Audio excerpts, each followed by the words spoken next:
Very good morning to all. So நம்ம எதுனா TNPSC மற்ற போட்டித் தேர்வுகளுக்கு இம்பார்ட்டண்ட்டாக இருக்கிற தமிழக அமைச்சரவை பட்டியல். ஸோ புதிய அரசு வந்து பொறுப்பேற்றிருக்கு. அதே மாதிரி யார் யாரெல்லாம் கேபினெட்டில் இருக்காங்க. ஸோ இந்த அமைச்சரவை பட்டியல் அப்படின்றது வந்து முழுமையடைஞ்சு நேற்றைய தினம் தான் வந்து ஃபைனலிஸ்ட்டாக எல்லா துறைகளுக்குமான அமைச்சர்கள் அப்படின்றது நியமனம் செய்யப்பட்டிருக்காங்க. இதில் குறிப்பிட்ட துறைகளை பற்றின கேள்விகள் அப்படின்றது வந்து எக்ஸாமினேஷனில் வந்து கேட்பாங்க. ஸோ இதுக்கு முன்னாடி நடந்த டிஎன்பிஎஸ்சி எக்ஸாமாக இருக்கட்டும், மற்ற போர்டு எக்ஸாமினேஷனாக இருக்கட்டும், 2-3 துறைகளை பற்றி கேட்பாங்க. ஸோ ஆல்ரெடி அது அந்த அமைச்சரவை பட்டியல் வந்து நமக்கு ஆல்ரெடி தெரியும். ஸோ இந்த நபர் தான் வந்து நம்மளுடைய கேண்டிடேட்டு, ஸோ இவங்க தான் வந்து மினிஸ்டர் அப்படின்றது நமக்கு வந்து நல்லா ஒரு பாப்புலரில் இருக்கும். ஸோ அப்படி பார்க்கும்போது இந்த முறை புதிய அமைச்சரவை பட்டியல், புதிய அமைச்சர்கள் பல்வேறு இதுலேருந்து வந்து ஃபீல்ட்லேருந்து இந்த இதை வந்து சூஸ் பண்ணியிருக்காங்க. ஸோ அப்படி பார்க்கும்போது நமக்கு இந்த அமைச்சரவை பட்டியல் ரொம்ப இம்பார்ட்டன்ட் ஒன்றா இருக்குது. கண்டிப்பாக இந்த எக்ஸாமினேஷன் வருகின்ற போட்டித் தேர்வுகளில் அமைச்சரவை பட்டியல் சம்மந்தமான கேள்விகள் அப்படின்றது இடம்பெறும். ஸோ அதை நம்ம வந்து ஸ்கிப் பண்ணிடாகக்கூடாதுன்றதுனால அந்த ஒரு இதை வந்து நம்ம ஃபுல்லாக எடுத்து மொத்தமாக எத்தனை அமைச்சர்கள் இருக்காங்க, அவங்களுடைய பேர் என்ன துறை அவங்கள்ட்ட இருக்குது அப்படின்றது வந்து டீட்டெயிலாக பார்க்கலாம். ஸோ பார்க்கணும் சேனல் சப்ஸ்கிரைப் பண்ணிவிட்டு வாங்க. தொடர்ந்து போட்டித் தேர்வுகள் சம்மந்தமான ரெகுலர் அப்டேட்ஸ் நம்ம சேனல் வந்து கொடுத்துட்டே இருக்கோம். TNPSC examination combine technical service எக்ஸாமினேஷனுக்கு பல்வேறு துறைகள்லேருந்து பணியிடங்கள்லேருந்து அறிவிக்கப்பட்டிருக்கு. ஸோ ப்ரீவியஸ் வீடியோவில் நம்ம வந்து எந்தெந்த குவாலிஃபிகேஷனுக்கு என்னென்ன போஸ்ட் வந்து அப்ளை பண்ணலாம் டீட்டெயில் வந்து எக்ஸ்பிளைன் பண்ணியிருக்கேன். பார்க்கலன்னா அந்த ப்ரீவியஸ் வீடியோவை செக் பண்ணி பாருங்கள். ஸோ இப்போ வந்து நம்ம அந்த டீட்டெயிலான அமைச்சரவை பட்டியலுக்குள்ளார போகலாம். மே 2026 நிலவரப்படி புதுப்பிக்கப்பட்டது. ஸோ இப்போ வந்து நேற்றைய தினம் வரைக்கும் கொடுத்துருந்த அந்த அமைச்சரவை பட்டியல் அப்படின்றது வந்து அப்டேட் பண்ணியிருக்கோம். 35 அமைச்சர்கள் வந்து இதில் வந்து பொறுப்பு வகிக்கிறாங்க. ஸோ இந்த 35 அமைச்சர்கள் அப்படின்றது பார்த்திங்கன்னா இது வந்து தமிழ்நாடு அரசினுடைய அந்த அஃபிஷியல் அந்த இதுலேருந்து எடுத்தது தான். ஸோ டேரெக்டாக பார்க்கலாம். மாண்புமிகு முதலமைச்சர் C Joseph Vijay.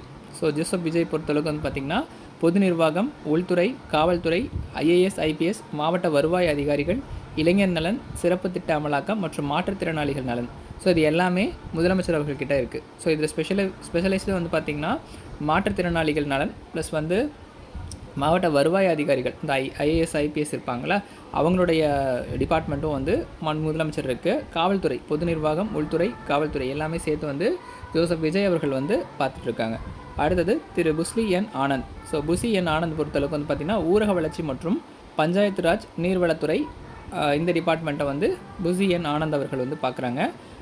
Aadhav Arjuna. So Aadhav Arjuna பொறுத்தளவுக்கு வந்து பார்த்திங்கன்னா பொதுப்பணித்துறை, கட்டடங்கள், நெடுஞ்சாலைகள், சிறு துறைமுகங்கள் மற்றும் விளையாட்டு மேம்பாட்டுத்துறை. ஆதவ் அர்ஜுனா பொதுப்பணித்துறை, நெடுஞ்சாலைத்துறை, துறைமுகங்கள் துறை வந்து ப்ளஸ் வந்து விளையாட்டு மேம்பாட்டுத்துறை. ஸோ விளையாட்டுத்துறை அமைச்சர் யாருன்னு பார்த்திங்கன்னா ஆதவ் அர்ஜுனா. அடுத்தது முனைவர் என் மரியா வில்சன். ஸோ மரியா வில்சன் பொறுத்தளவுக்கு வந்து பார்த்திங்கன்னா நிதி, ஃபினான்ஸ் மினிஸ்டர். ஸோ இதற்கு முன்னதாக ஃபஸ்ட்டு கேபினெட்டை வந்து பொறுப்பேற்கும் போது முன்னாள் அமைச்சர் வந்து செங்கோட்டையன் அவர்கள் வந்து நிதி அமைச்சராக அறிவிக்கப்பட்டாங்க. பிறகு அவங்களுக்கு நிதித்துறையிலேருந்து மாற்றி வருவாய்த்துறையாக வந்து மாற்றம் பெற்றிருக்கு. முனைவர் என் மரியா வில்சன் பொறுத்தளவு வந்து பார்த்திங்கன்னா அவங்க தான் நிதித்துறை அமைச்சராகவும் திட்டமிடல் மற்றும் வளர்ச்சித்துறை அமைச்சராகவும் இருக்காங்க. அடுத்தது கேஏ செங்கோட்டையன்.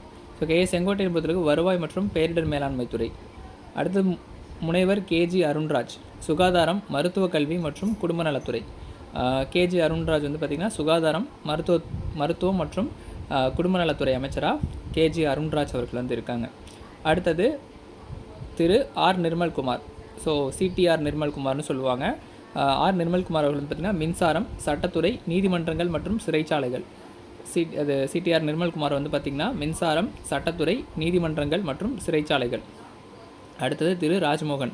ஸோ ராஜ்மோகன் பொறுத்தளவுக்கு திரு ராஜ்மோகன் ஆறுமுகம் வந்து பார்த்திங்கன்னா பள்ளிக்கல்வித்துறை, education department, school education board plus வந்து தொல்லியல், தகவல் தொழில்நுட்பம் மற்றும் செய்தித்துறை, இது எல்லாத்துக்கும் சேர்த்து ராஜ்மோகன் அவர்கள் வந்து அமைச்சராக இருக்காங்க. அடுத்தது செல்வி எஸ் கீர்த்தனா. ஸோ செல்வி எஸ் கீர்த்தனா பொறுத்தளவுக்கு பார்த்திங்கன்னா தொழில்துறை மற்றும் முதலீட்டு ஊக்குவிப்பு. செல்வி எஸ் கீர்த்தனா தொழில்துறை மற்றும் முதலீட்டு ஊக்குவிப்பு.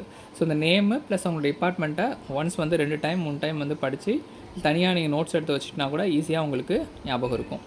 அடுத்தது வந்து திரு பி வெங்கட்ரமணன் பார்த்திங்கன்னா உணவு, நுகர்வோர் பாதுகாப்பு மற்றும் பொது விநியோக திட்டம். அதாவது இந்த இது இருக்குது. ஸோ உணவு நுகர்வோர் பாதுகாப்புத்துறை இருக்குது. அந்த டிபார்ட்மெண்ட் வந்து திரு பி வெங்கட்ராமன் அவர்கள் வந்து எடுத்திருக்காங்க. அடுத்தது ஸ்ரீநாத் வந்து பார்த்திங்கன்னா மீன்வளம் மற்றும் மீனவர் நலத்துறை. ஃபிஷரிஸ் டிபார்ட்மெண்ட்டு ஸ்ரீநாத் அவர்கள்ட்ட இருக்குது. கால்நடைத்துறை வந்து செல்வி எஸ் கமலின்றவங்க கால்நடை பராமரிப்புத்துறை. ஸோ முன்றைய இருந்த அமைச்சரவை முன்னாடி இருந்த அரசாங்கத்தில் வந்து பார்த்திங்கன்னா ஒரே அமைச்சர்களே 2-3 துறைகளை வந்து வச்சுருப்பாங்க. இந்த மாதிரி செப்பரேட் பண்ணி கொடுத்ததுனால ஒரு அமைச்சருமே இன்ட்ரெஸ்ட்டாக அந்த டிபார்ட்மெண்ட்டில் ஃபோக்கஸ் பண்ணி ஒர்க் பார்க்க முடியும். ஸோ அதனால் இது வந்து ஒரு பெரிய ஒரு மாற்றம் அப்படின்னு நம்ம வந்து பார்க்கலாம். ஏன்னா ஒரு டிபார்ட்மெண்ட் வைஸாகவும் என்ன பிரச்சனை இருக்குது, ஸோ எம்ப்ளாய்மெண்ட்டு பிரச்சனை இருக்கா, வேலைவாய்ப்பில் அங்கே எதுவும் இஷ்யூஸ் இருக்கா, வேகன்சி ஃபில்அப் பண்ணணுமான்றதை இண்டிவிஜுவலாக ஒரு துறை அமைச்சர்களும் வந்து ஃபோக்கஸ் பண்ணி பார்க்க முடியும். ஸோ ஏதாவது ஒரு டிபார்ட்மெண்ட்டில் பிரச்சனைனா அந்த செக்ரட்டரி வந்து டேரெக்டாக கம்யூனிகேட் பண்ண முடியும். ஸோ இப்போ வேறு டிபார்ட்மெண்ட் ஒரே மினிஸ்டர் வச்சுருக்காங்க அப்படின்னா எந்த துறைக்கு முக்கியத்துவம் கொடுப்பாங்கன்னா அதிகமாக எது அவங்களுக்கு தேவைப்படுதோ அந்த துறைகளை மட்டும் ஃபோக்கஸ் பண்ணி ஒர்க் பார்ப்பாங்க. அடுத்தடுத்த துறைகளோட செக்ரட்டரி நம்ம வந்து இதை ஏன் போய் சொல்லிவிட்டு அவங்களே அந்த ப்ரெஷரில் இருப்பாங்கன்றதை வந்து ஸ்கிப் பண்ணிட்டு இவங்களே ஒரு டிசிஷன் எடுத்துருவாங்க. ஸோ ஆஃபீஸரை இப்போதைக்கு வேகன்சி ஃபில்அப் பண்ண வேணாம், ஸோ இந்த ப்ராசஸ் வந்து பண்ண வேணாம், பெண்டிங்கில் வச்சுருவோன்ற மாதிரிலாம் பண்ணுவாங்க. ஸோ இதுக்கு முன்னாடி இந்த கவர்மெண்ட்டில் அந்த மாதிரிலாம் நிறைய துறைகளை வந்து ஒரு அமைச்சர் கீழே வந்து பண்ணதுனால அது ஃபீல்டு ஒர்க்கும் அவங்களால பார்க்க முடியாது. ப்ரெஷர் ஒரே இதில் வந்து ப்ரெஷர் அதிகமாக இருக்கும். ஸோ அப்படி பார்க்கும்போது துறைகளை பிரித்து ஒரு டிபார்ட்மெண்ட்டாக பிரித்து கொடுத்தப்ப இவங்க இன்னும் ஃபோக்கஸ்டாக வந்து ஒர்க் பார்க்க முடியும்.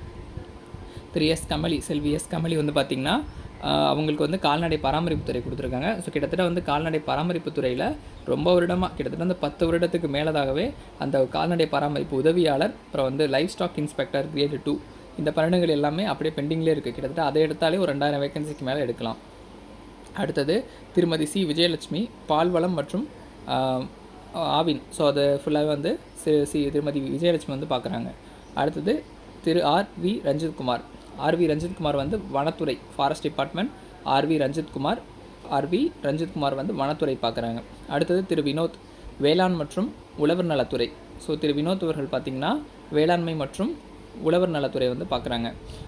அடுத்தது திரு ராஜீவ் பார்த்திங்கன்னா சுற்றுச்சூழல் மற்றும் மாசு கட்டுப்பாடு மற்றும் காலநிலை மாற்றம். ராஜீவ் அவர்கள் வந்து சுற்றுச்சூழல், மாசு கட்டுப்பாடு ப்ளஸ் காலநிலை மாற்றம் இந்த துறையை வந்து அவங்க பார்க்குறாங்க. அடுத்தது திரு பி ராஜ்குமார் வந்து வீட்டு வசதி மற்றும் நகர்ப்புற வளர்ச்சித்துறை CMDA வந்து ராஜ்குமார் அவர்கள் வந்து பார்க்குறாங்க. அடுத்தது திரு வி காந்திராஜ் வந்து கூட்டுறவுத்துறை. ஸோ கூட்டுறவுத்துறை மாணவர்கள் நம்ம சேனலை வந்து நிறைய பேர் வந்து ஃபாலோ பண்ணுவீங்க. அந்த கூட்டுறவுத்துறைக்கான அமைச்சர் வந்து யாருன்னு பார்த்தீங்கன்னா திரு வி காந்திராஜ். ஸோ ஈஸியாக வந்து ஞாபகம் வச்சுக்கலாம். திரு வி காந்திராஜ் அவர்கள் கூட்டுறவுத்துறையினுடைய அமைச்சர். அடுத்தது திரு பி மதன் ராஜா பார்த்திங்கன்னா சிறு குறு மற்றும் நடுத்தர தொழில் நிறுவனங்கள் MSMEயுடைய அமைச்சர் வந்து யாருன்னு பார்த்திங்கன்னா திரு பி மதன் ராஜா. திரு கே ஜெகதீஸ்வரி சமூக நலன் மற்றும் மகளிர் மேம்பாட்டுத்துறை. மகளிர் மேம்பாட்டுத்துறை ஜெகதீஸ்வரி அவர்கள். அடுத்தது திரு எம் விஜய் பாலாஜி கைத்தறி மற்றும் துணிநூல் மற்றும் கதர்துறை. அடுத்தது எஸ் ராஜேஷ்குமார் சுற்றுலாத்துறை அமைச்சர் திரு எஸ் ராஜேஷ்குமார். அடுத்தது பி விஸ்வநாதன் உயர்கல்வித்துறை. திரு டி லோகேஷ் தமிழ்ச்செல்வன் வந்து பார்த்திங்கன்னா வணிக வரி மற்றும் பதிவுத்துறை. அடுத்தது திரு ஏ விஜய் தமிழன் பார்த்திபன். ஸோ விஜய் தமிழன் பார்த்திபன் வந்து போக்குவரத்து துறை, டிரான்ஸ்போர்ட் மினிஸ்டர் வந்து விஜய் தமிழன் பார்த்திபன். அடுத்தது திரு ரமேஷ் இந்து சமய அறநிலையத்துறை. ஸோ திரு ரமேஷ் அவர்கள் வந்து இந்து சமய அறநிலையத்துறை அமைச்சராக இருக்காங்க. அடுத்தது வந்து முனைவர் TK பிரபு இயற்கை வளங்கள் மற்றும் சுரங்கங்கள் மற்றும் கனிம வளங்கள். ஸோ இந்து சமய அறநிலையத்துறையில் பல்வேறு விதமான பணியிடங்கள் கிட்டத்தட்ட வந்து பார்த்திங்கன்னா டேரக்ட் ரெக்ரூட்மெண்ட்டாக எடுத்துகிட்டு இருக்காங்க. இந்த பழனி HRNCயாக இருக்கட்டும், ராமேஸ்வரமாக இருக்கட்டும், ஸ்ரீரங்கமாக இருக்கட்டும், இதில் இருக்கிற பணியிடங்கள் எல்லாமே வந்து பார்த்திங்கன்னா டேரக்ட் ரெக்ரூட்மெண்ட் அப்படின்னு சொல்லிட்டு நிறையா அதில் வந்து நிறையா முறைகேடுகள் அப்படின்றதும் நடந்துட்டு இருந்தது. ஸோ கிட்டத்தட்ட வந்து பழனி HRNCயில் 5 வருஷமாக நோட்டிஃபிகேஷன் 2021 விட்டு அதுக்கப்புறமா ஃபில்அப் பண்ணாமல் அதுக்கப்புறம் ரீநோட்டிஃபிகேஷன், அப்புறம் வந்து அதுக்கப்புறம் ரீநோட்டிஃபிகேஷன் சொல்லிட்டு அப்படியே அது ஹோல்டு பண்ணியே இருக்குது. அவ்வளோ மாணவர்கள் கிட்டத்தட்ட 1.5 லட்சம் மாணவர்களுக்கு மேலே அப்ளிகேஷன்ஸ் வந்து அனுப்புனதாக அந்த பேப்பர்லலாம் கூட வெளியிட்டிருந்தாங்க. ஸோ அந்த பணியிடங்கள் எல்லாமே பெண்டிங்கில் இருக்குது. ஸோ திரு ரமேஷ் அவர்கள் வந்து இந்து சமய அறநிலையத்துறை பொறுப்பேற்ற பிறகு இந்த HRNCயில் உள்ள டிபார்ட்மெண்ட் எல்லாமே ஒன்று TNPSCயில் வந்து மெர்ஜ் பண்ணி எக்ஸாமினேஷன் கண்டக்ட் பண்ணணும், அல்லது வந்து பார்த்திங்கன்னா இதுக்காக தனியாக போர்டு, ஸோ ரெக்ரூட்மெண்ட் போர்டு ஒரு மாவட்டத்துக்கும் இந்த கூட்டுறவுத்துறையில் எப்படி இருக்கிறாங்களோ அது மாதிரி மாவட்டத்தில் உள்ள இந்த கோவில் HRNC டிபார்ட்மெண்ட்டுக்குன்னு தனியாக எடுக்கிற வேகன்சிஸ்க்கு தேர்வு மட்டும் வச்சு ஆட்களை வந்து நியமனம் செய்யணும். எந்தவித நேர்முக தேர்வும் இல்லாமல் டைரக்ட் ரெக்ரூட்மெண்ட்டாக இந்த வேகன்சிஸை வந்து ஃபில்அப் பண்ணணும் அப்படின்றத நம்மளும் வந்து பதிவு செய்வோம். அடுத்தது திரு முனைவர் TK பிரபு வந்து பார்த்திங்கன்னா இயற்கை வளங்கள், சுரங்கங்கள் மற்றும் கனிம வளங்கள் துறை அமைச்சராக திரு TK பிரபு அவர்கள் வந்து இருக்காங்க. அடுத்தது திரு R குமார். ஸோ செயற்கை நுண்ணறிவு, தகவல் தொழில்நுட்பம் மற்றும் டிஜிட்டல் சேவைகள். ஸோ தகவல் தொழில்நுட்பத்துறை அமைச்சர் யாருன்னு பார்த்திங்கன்னா R குமார். ஸோ இதில் வந்து அடுத்ததாக திரு கே தென்னரசு வெளிநாடு வாழ் தமிழர்கள் நலத்துறை. திரு கே தென்னரசு வெளிநாடு வாழ் தமிழர்கள் நலத்துறை. திரு வி சம்பத்குமார் பிற்படுத்தப்பட்டோர் மற்றும் மிகவும் பிற்படுத்தப்பட்டோர் நலத்துறை. ஸோ பிற்படுத்தப்பட்டோர் நலத்துறை அமைச்சர் யாருன்னு பார்த்தீங்கன்னா திரு வி சம்பத்குமார். அடுத்தது ஜே முகமது பர்வாஸ். திரு ஜே முகமது பர்வாஸ் தொழிலாளர் நலன் மற்றும் திறன் மேம்பாட்டுத்துறை. அடுத்தது டி சரத்குமார் மனிதவள மேலாண்மைத்துறை. ஸோ இவங்க தான் வந்து டிஎன்பிஎஸ்சினுடைய அமைச்சராக இருக்கிறவங்க டி சரத்குமார். ஸோ நேற்று தினமே வந்து மீட்டிங்லாம் கண்டக்ட் பண்ணியிருக்காங்க. போட்டித் தேர்வுகளை வந்து விரைவில் நடத்தணும். ஸோ என்னென்ன கோரிக்கைகள் இருக்கோ அது எல்லாத்தையுமே படிப்படியாக நிறைவேற்றி தரோம் அப்படின்ற வாக்குறுதியை வந்து திரு டி சரத்குமார் அவர்கள் வந்து சொல்லியிருக்காங்க. ஸோ அதிகாரிகள்கிட்டையும் கூப்பிட்டு இந்த மாதிரி எக்ஸாமினேஷன் வெளிப்படைத்தன்மையோடு நடத்தணும், மாணவர்களுக்கு எந்தவித இஷ்யூஸும் நடக்கக்கூடாது, அதே மாதிரி மாவட்ட வாரியாக நடக்கிற இந்த பயிற்சி மையங்கள், இலவச பயிற்சி மையங்கள் வந்து கண்டினியூ பண்ணணும் அப்படின்றதையும் பதிவு செஞ்சுருக்காரு திரு டி சரத்குமார் அவர்கள். ஸோ அவர் தான் மனிதவளம் மேலாண்மைத்துறை அமைச்சர். ஸோ மொத்தமாக இருக்கிற ஹியூமன் ரிசோர்ஸுக்கு டி சரத்குமார் அவர்கள் தான் பெரிய ஒரு இது. அடுத்தது பார்த்திங்கன்னா திரு கே விக்னேஷ் மதுவிலக்கு மற்றும் ஆயத்தீர்வுத்துறை அமைச்சர். திரு கே விக்னேஷ் மதுவிலக்கு மற்றும் ஆயத்தீர்வுத்துறை. அடுத்தது வன்னியரசு. திரு வன்னியரசு அவர்கள் வந்து பார்த்திங்கன்னா செய்தி மற்றும் ஆதிதிராவிடர் நல மேம்பாடு. ஸோ இது வந்து சமூக நலத்துறை அப்படின்றது வந்து சமூக நீதித்துறை அப்படின்ற ஒரு டிபார்ட்மெண்ட்டை நேற்று வந்து ஆட் பண்ணியிருந்தாங்க. ஸோ இதை ஆதிதிராவிடர் நலத்துறை அப்படின்றத தாண்டி சமூக நீதித்துறை அப்படின்றது வந்து திரு வன்னியரசு அவர்களுக்கு வந்து நேற்று தினம் புதிய அமைச்சரவை பட்டியலில் அந்த பெயரோடு வந்து குறிப்பிட்டிருந்தாங்க. ஸோ இதை வந்து நீங்கள் இப்போ வந்து வரும்போது படிக்கிற மாணவர்கள் வந்து சமூக நீதித்துறை அப்படின்றது வந்து படிச்சுக்கோங்க. திரு வன்னியரசு அவர்கள் வந்து சமூக நீதித்துறையினுடைய அமைச்சர். அடுத்தது திரு ஏஎம் ஷாஜஹான். திரு ஏஎம் ஷாஜஹான் வந்து சிறுபான்மை மற்றும் அறக்கட்டளைகள் நலத்துறை, வாக்கஃப் போர்டுன்னு சொல்லுவாங்க. சிறுபான்மை நலத்துறை அமைச்சர் யாருன்னு பார்த்தீங்கன்னா ஏஎம் ஷாஜஹான். ஸோ ஷாஜஹான் சிறுபான்மை நலத்துறை அமைச்சர். திரு வன்னியரசு அவர்கள் வந்து பார்த்திங்கன்னா செய்தி மற்றும் ஆதிதிராவிடர் நலத்துறை அமைச்சர். அவங்க வந்து இப்போ புதுசாக வந்து பெயர் குறிப்பிட்டு சமூக நீதித்துறை அப்படின்றத சொல்லியிருக்காங்க. ஸோ 35 கேபினெட் மினிஸ்டர்ஸ் பற்றியும் வந்து பார்த்துருக்கோம் தமிழக அமைச்சரவை பட்டியல். ஸோ புதிதாக என்னென்ன திட்டங்கள் கொண்டு வராங்க அது சம்மந்தமான கேள்விகளும் டிஎன்பிஎஸ்சி மூலியமாக கேட்பாங்க. ஸோ அதனால் அது சம்மந்தமான அப்டேட்ஸும் ரெகுலராக வந்து பார்க்கலாம். இன்னொரு விஷயம், நம்ம இந்த கம்பைன் டெக்னிக்கல் சர்வீஸ் எக்ஸாமினேஷனுக்கு அந்த சிவில் அந்த நோட்ஸ் வந்து நம்மக்கிட்ட அவைலபிள் இருக்குது. ஸோ டிஸ்கிரிப்ஷன் வாட்ஸ்அப் நம்பருக்கு வாட்ஸ்அப் பண்ணி சிவில் ஸ்டூடெண்ட்ஸாக இருந்தீங்கன்னா புக்ஸ் வந்து பர்ச்சேஸ் பண்ணிக்கோங்க. ஒரு டிபார்ட்மெண்ட்டாக எடுத்துகிட்டு இருக்கோம். அடுத்தடுத்த வீடியோவில் வந்து அப்டேட் பண்ணிட்டு நன்றி, வணக்கம்.